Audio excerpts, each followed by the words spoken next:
Astro lineage channel में आपका स्वागत है।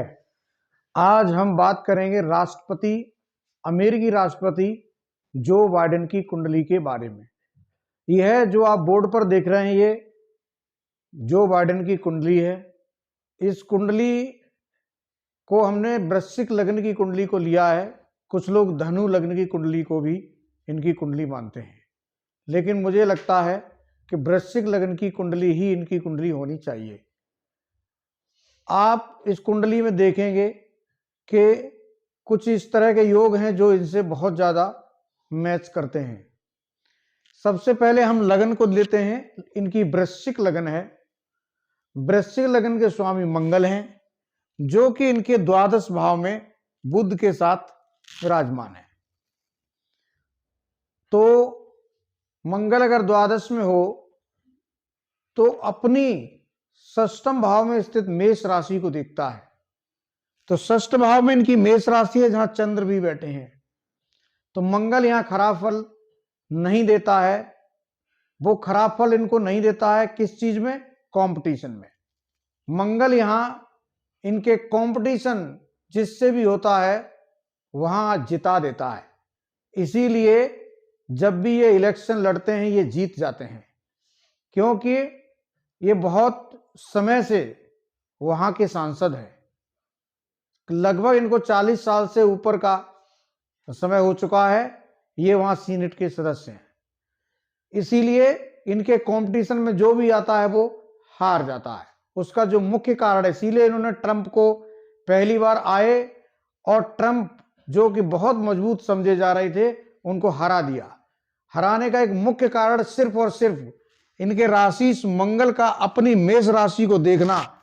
जो मंगल जब अपनी मेष राशि को देखेंगे तो उसको बढ़ाएंगे, और वहां पर चंद्र भी स्थित हैं जो कि मंगल के मित्र हैं।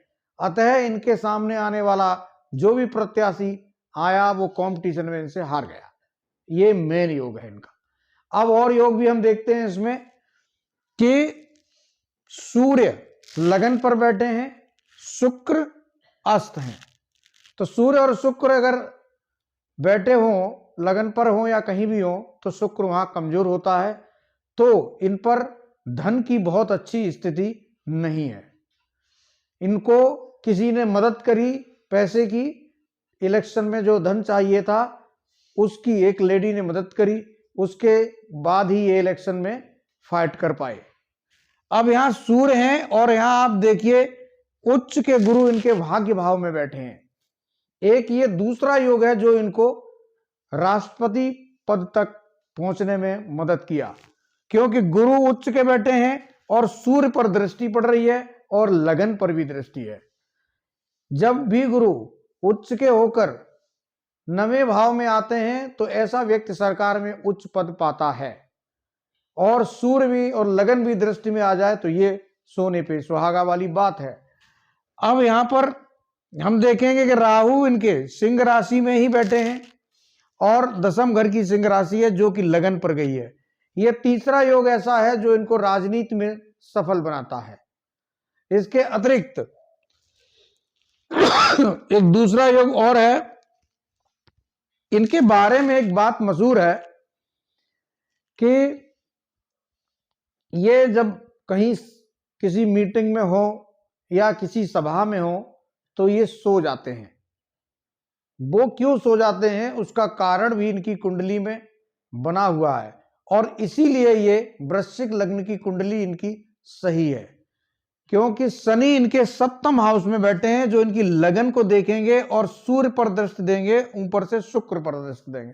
तो इस तरह यह शनि की जो दृष्टियां आप देखिए, शनि की दृष्टि तीसरी दृष्टि से ये देखेंगे गुरु को, सातवीं दृष्टि से देखेंगे ये सूर्य और शुक्र को और लगन को, 10वीं दृष्टि से देखेंगे ये केतु को और कुंभ राशि जो इनकी अपनी राशि है। इसके अलावा चतुर्थ भाव को, चतुर्थ भाव मन का होता है। तो इनकी लगन और मन दोनों पर शनि की दृष्टि रहेगी, इनके गुरु पर भी दृष्टि रहेगी और सूर्य पर भी रहेगी। तो ये यही कारण है कि ये बैठक में जब हिस्सा ले रहे होते हैं और नहीं बोल रहे होते हैं तो सो जाते हैं, क्योंकि शनि आलस्य का कारक है।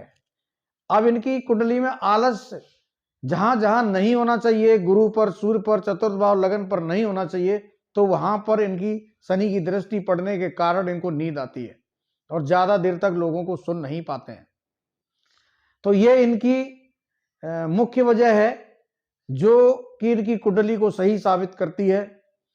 भाग्येश गुरु त्रिकोण में होने के कारण इनको पद की प्राप्ति कराते हैं, क्योंकि गुरु पंचम भाव इनके स्वराज अपनी ही राशि को देखेंगे। गुरु की जो नवी दृष्टि है, उच्च की दृष्टि इनके अपने ही भाव पर पड़ेगी, पंचम भाव पद प्राप्ति का है।